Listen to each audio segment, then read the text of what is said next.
G'day and welcome to another instalment of our MC19 series. Our project bike is starting to progress a little bit, and I've sort of taken a sidestep. I'm going to start looking at the tank because I'm going to repaint this tank to protect it from corrosion, and I want to make sure that the paint has fully hardened before I actually put it on the bike.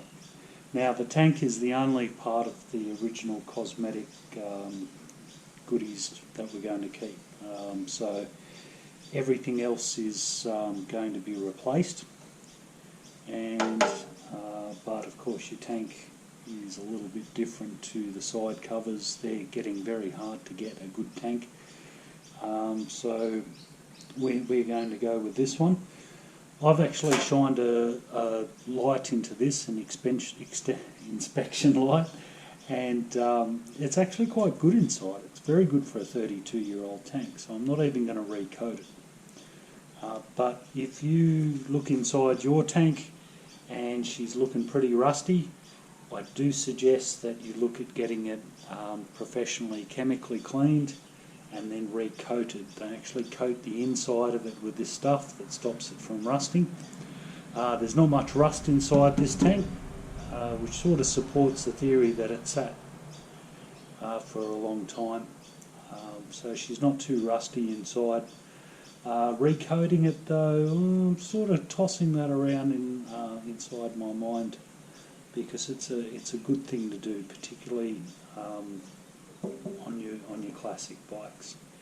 It's not like you can just find another one off eBay, or you know, the wrecking yard ones aren't going to be much better than the ones you've got. So if you've got a good tank, you've got to consider looking after it. Now, I did a really dodgy video when I pulled this tank apart. I sort of spontaneously, it was a hot day,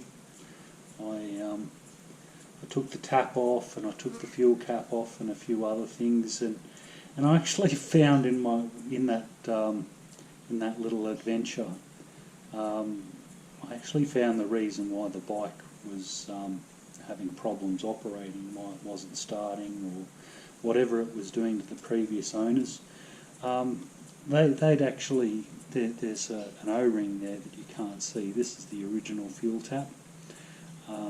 There's an O-ring in there. It's sort of like a triple O-ring, a rubber seal that presses against here, and of course one of those is your feed to your carburetors.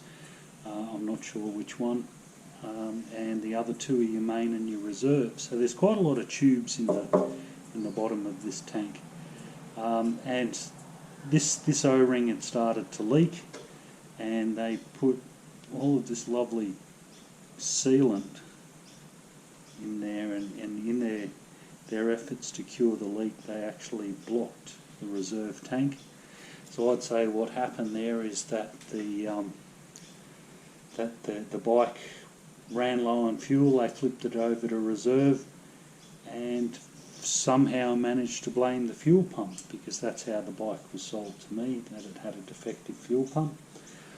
When I buy a second-hand machine, of course, I'm a little bit critical of what people tell me about them.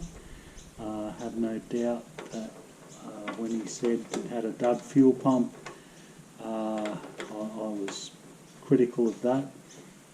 It did have a dud fuel pump in the respect that the fuel pump had been heavily messed with, and so had the wiring loom, as we know, and that sort of took the bike in a different direction, in my opinion. So I've already stripped this tank. As I said, the video of me stripping this tank is somewhat dodgy, so I'm not. You'll probably see me. You'll see an edited version of that. It's even less professional than I usually am. So I'm going to replace the entire fuel tap, because I can get my hands on them at a reasonable price, and it's a moving part. It's going to wear, so it's better to replace it rather than have this one go pop in 5 years' time and not be able to get a replacement. When a bike gets to this age, that's when parts start to get a little bit harder to get. Really anything more than about 10 or 15 years old, and then factory parts dry up. However, the MC19 was so widely distributed that there is actually a good selection of aftermarket parts, as well as a lot of still available through Honda OEM parts. Now I'm cleaning up around this fuel tap where it attaches to the tank, because I want that to stay nice and clean. But one thing we don't want to do is get too much foreign material into the tank. So I've really only cleaned the immediate area. I've tried to keep it away from the holes. Those thread holes there for the fuel tap are actually blind, which is a bonus. It means that anything that falls in them won't actually go into the tank. I am going to rub this tank back, so what I need to do is start blocking holes. So,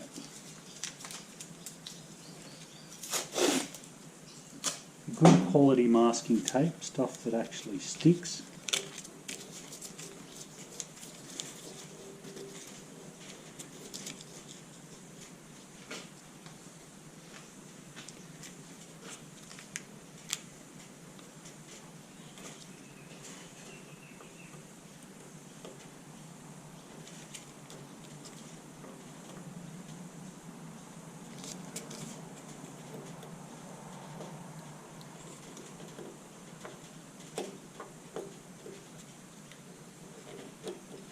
I suppose I should find some Allen keys.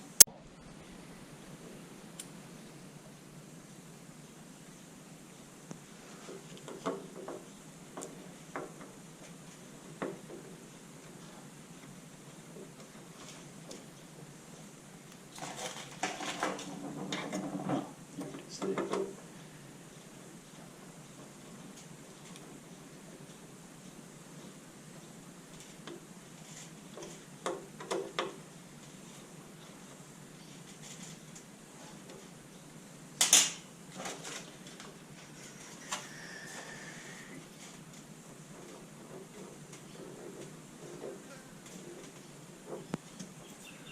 What we want to do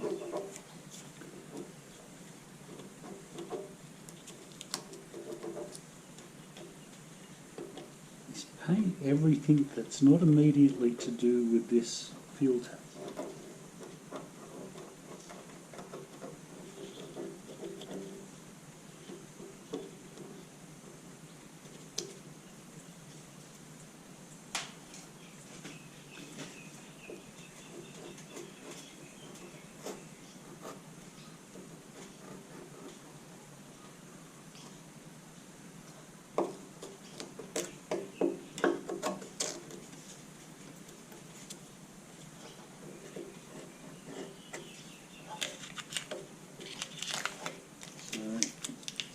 Screwed the fuel tap on there. I'll mark it out and cut what I can.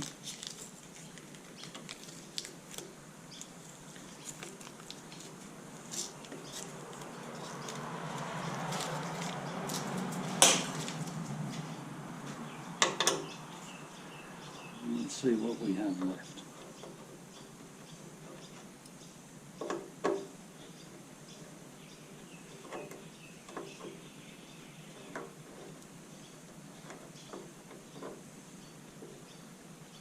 Not too bad.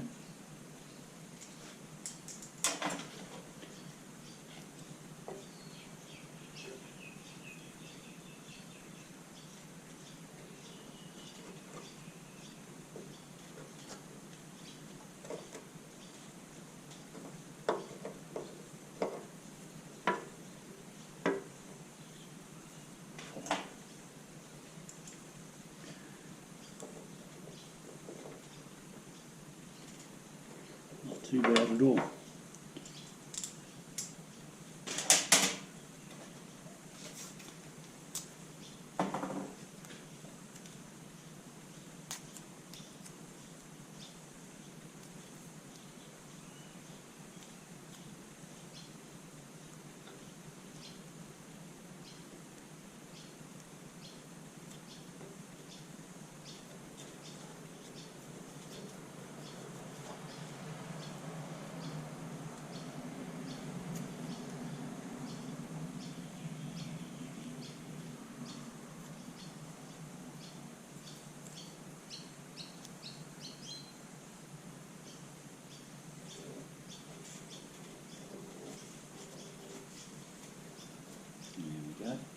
So that's one hole covered up.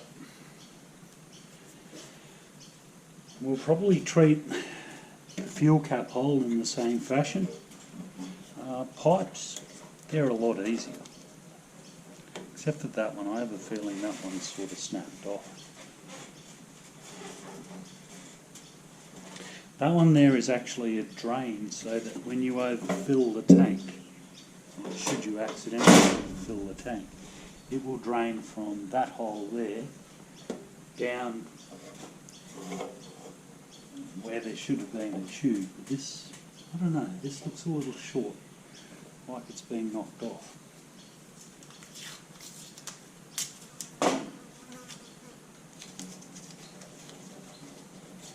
Now the underside of the tank, as you can see, is actually pretty good. According to the paint code, the bike was black originally, and you can sort of see the original paint sort of peering through in places. Black and red. No, it won't be black and red when I finish with it. But we've got all of this surface rust here, and of course the edges. When your tank gets older, the edges here is one of the places where it can leak if you haven't dealt with it effectively. So,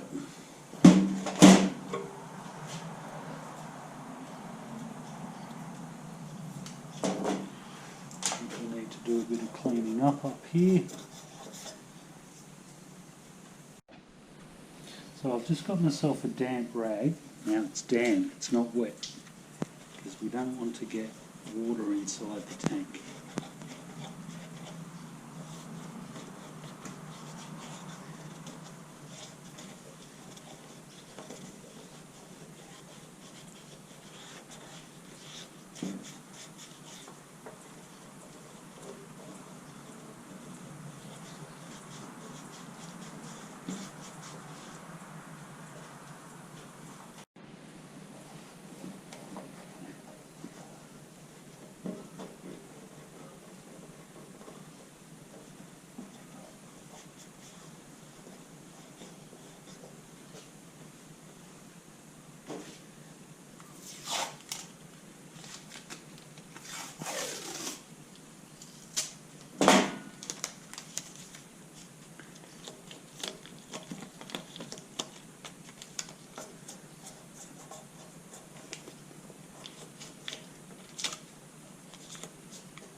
Now you might recall in a recent video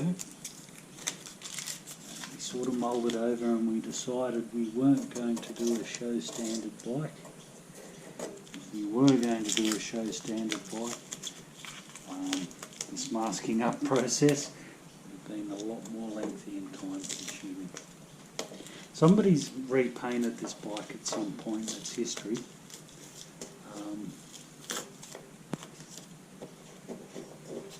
And they haven't done too bad a job of it. You know, I won't heap praise on them for it because it wasn't that good a paint job. But you can see it's not bad. It's not too unpresentable. I'd even guess by its pattern that it was done with a spray gun. Which I find kind of interesting.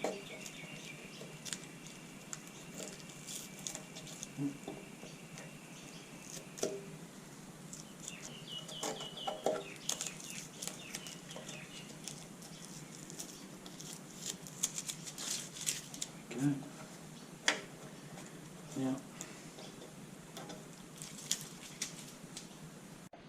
Now a new fuel cap's going to look like that.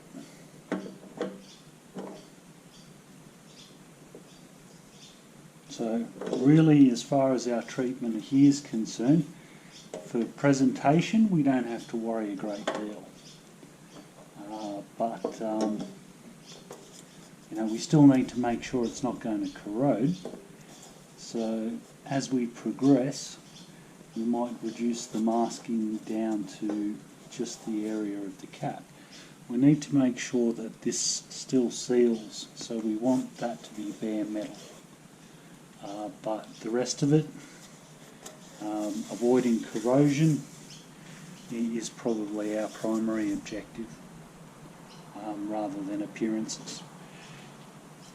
This tank is actually going to have a cap on it, a tank cover, that will cover everything but probably about 20 centimetres around the outside of the filler. So I haven't decided which way to go with this. We can either colour match to the colour that I'm using, or we can simply just black out that area there. But regardless, the whole tank needs to be painted to prevent corrosion. It's got a lot of bare metal poking through and a fair bit of surface rust. I'm not even sure what's under here. I'm a little bit interested. I'm sort of wondering if somebody hasn't sat on this at some point, in some drunken effort maybe, and you know, like they've repaired a massive dent. But it could just be filler. I mean, from the shape of the tank, you can imagine when this is pressed out, it's not going to be perfect, and the factory might have filled it. But yeah, you can see there that really anything from the rim onwards is not really of a great deal of interest to us. You know, we've only just got to do that there. Now we need to rub it back. So for the next step, we're going to rub all of the paint back. Not all of it. We're not going to bare metal the whole tank because that'd just be crazy. Let's see. That's a bit better. This is a time-consuming process. I'm sorry for the light, by the way. It's a squillion degrees in the shade. I know because I'm sitting in the shade right now, and it is a squillion degrees. It's damn hot. That's Australia for you. Now, when you're rubbing it down, what you do need is a selection of wet and dry sandpaper, a rag, and a bucket of water, which you probably won't see much of, except for when my hand goes down there. Wet and dry works best wet. And what we want to do is sort of smooth this thing out so that we can put a nice coat of paint over it. For the roughing work on straight parts of the tank, we're going to use a sanding block. I actually prefer a cork block, but I can't find one because that's always the way. And I think I'll start off with some 360 wet and dry. So, And that's fairly coarse, by the way. I know it's coarse, but what we want to do is take off the upper layer. There's clear over a base colour on this tank. Gets back to what I was saying about whoever painted this. They even put a Honda sticker back on it too. Whoever painted this didn't do it in a half-assed fashion. They used at least 3/4 of their ask, and I think that's excellent, by the way. We don't want the paint to become too thick because it will be inclined to chip. So when you're looking at the potential of, you're looking at potentially the factory paint, which would have been relatively thin, and then somebody has repainted over the top of that. We are starting to get a bit on the thick side.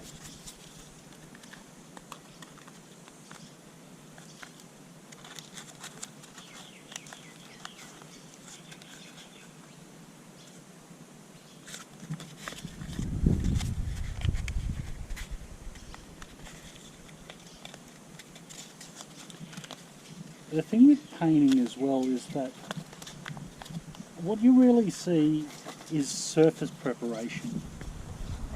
For example, you can see around the fuel tap there,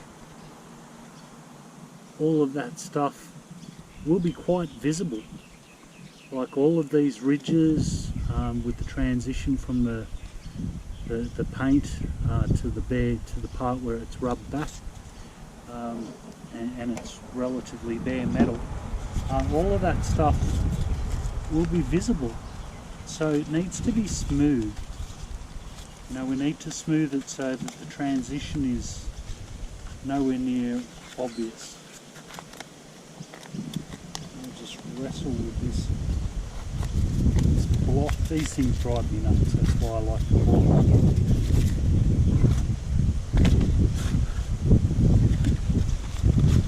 Sanity tolerance has been reached, so we're going to go like that. And dip up.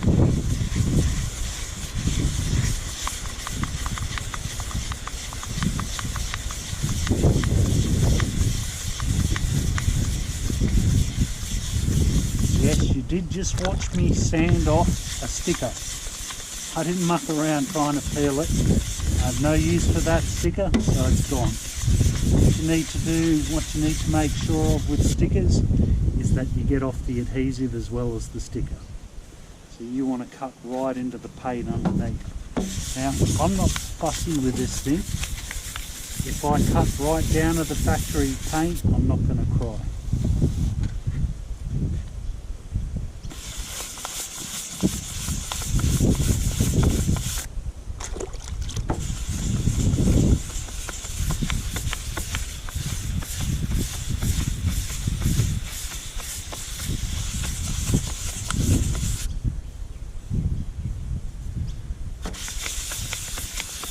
Even though it's shady, you can see that that paint is just being absolutely ripped off.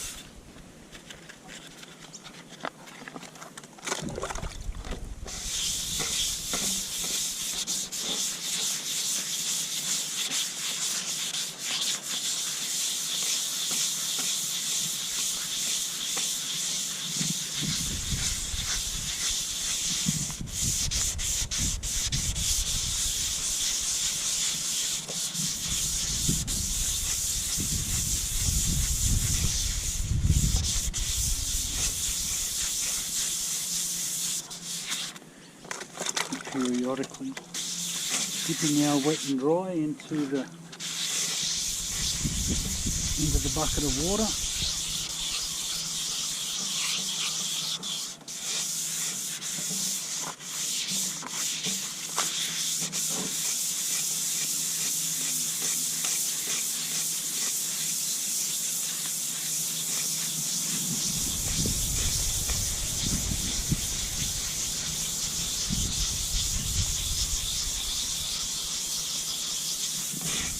You know that it's doing its job when you've got that.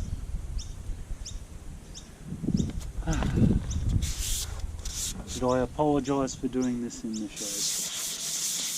Probably.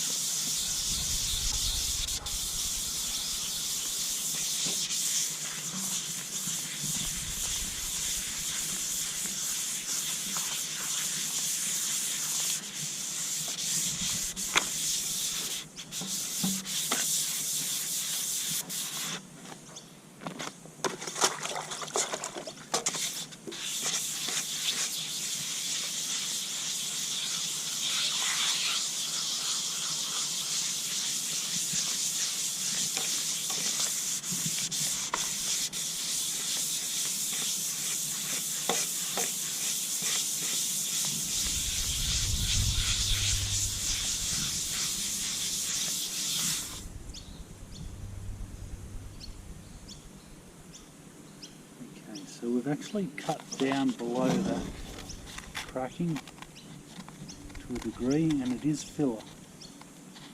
So that is a big lump of cracked filler for some reason.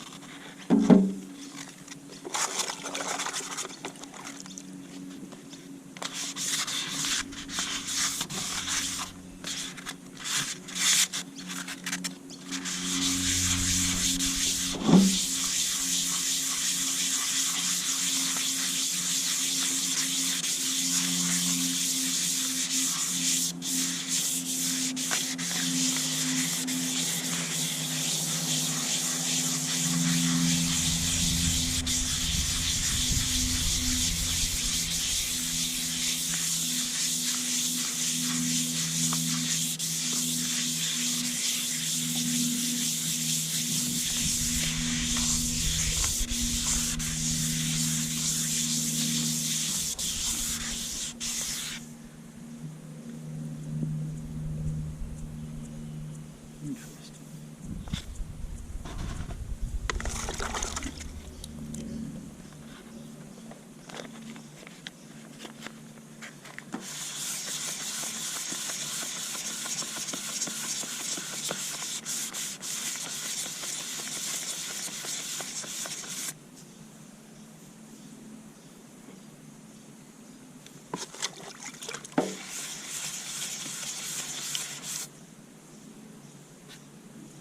There's a bit of bare metal there.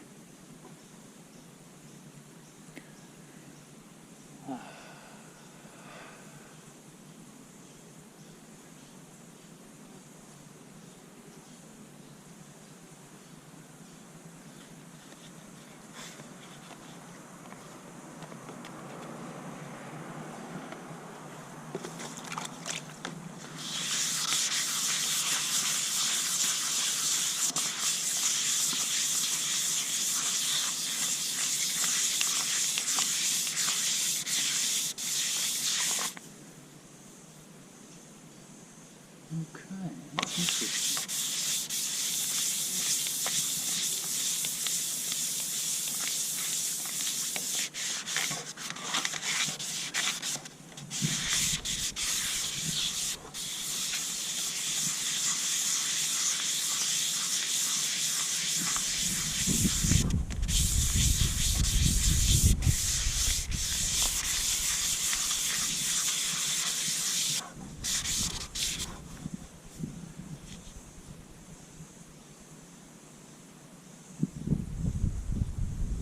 Factory filler.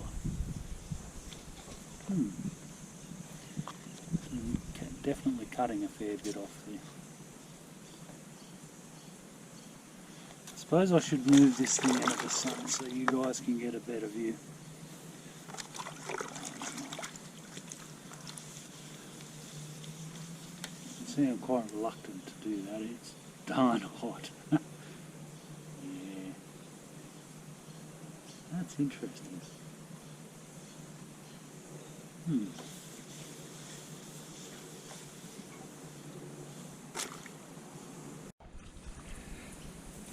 Yeah, so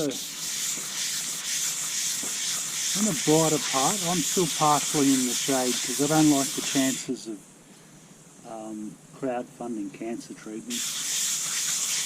I just don't see it working out. Just another old dude dying of skin cancer.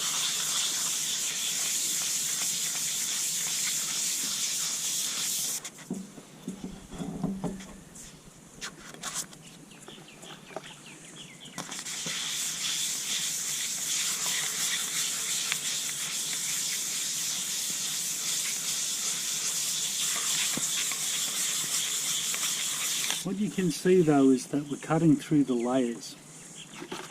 And you can actually see the factory paint starting to come through.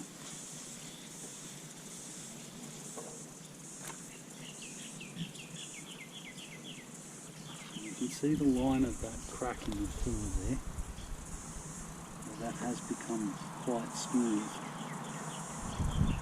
I'm beginning to suspect that that's actually a factory, like that would be a very thin layer of filler, and it's only age that's caused it to crack.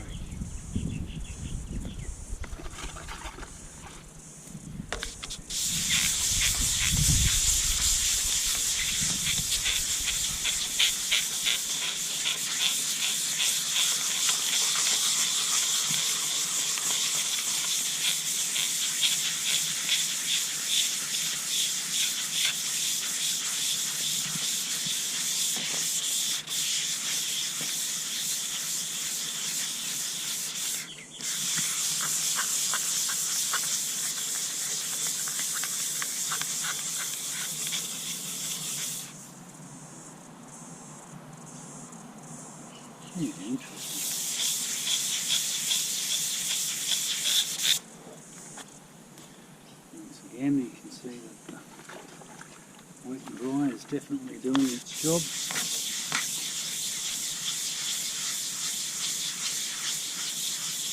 Never go like that. Always keep yourself moving in a circular motion. You can end up with 5 finger marks or 4 finger marks and a thumb mark if you go like that. Keep rubbing in a circular pattern, however, and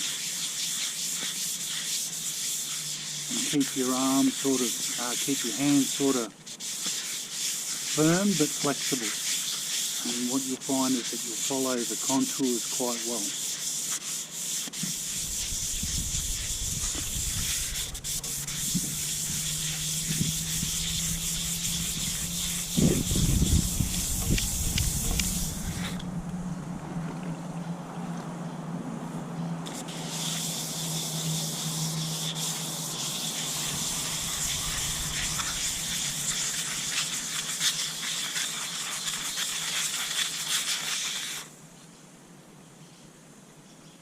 Interesting.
One of the things that I am doing here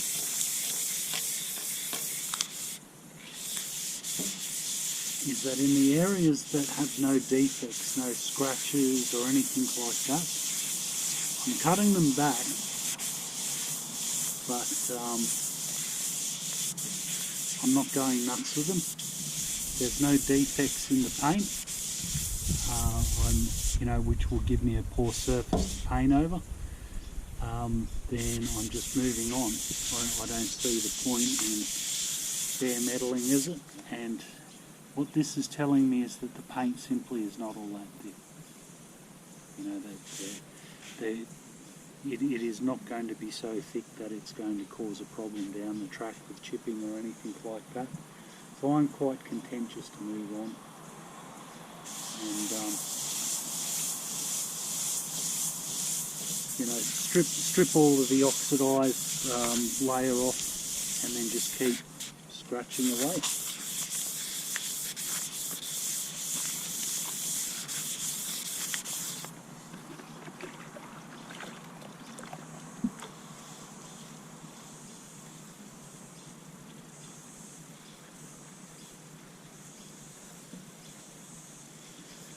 See a fair bit of difference between the crack section there and the bit that we've cut back.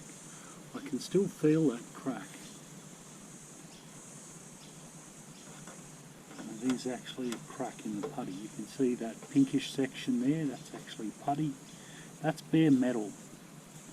So that's a great indicator of the thickness of the paint, really. I'm sort of inclined. See, that was a bit of the filler that had just simply come off because it was that thin. It came off there because I can feel that. Yeah, I'm sort of inclined to leave that filler in there. Let's get the paint off first and then have a look at what we've got.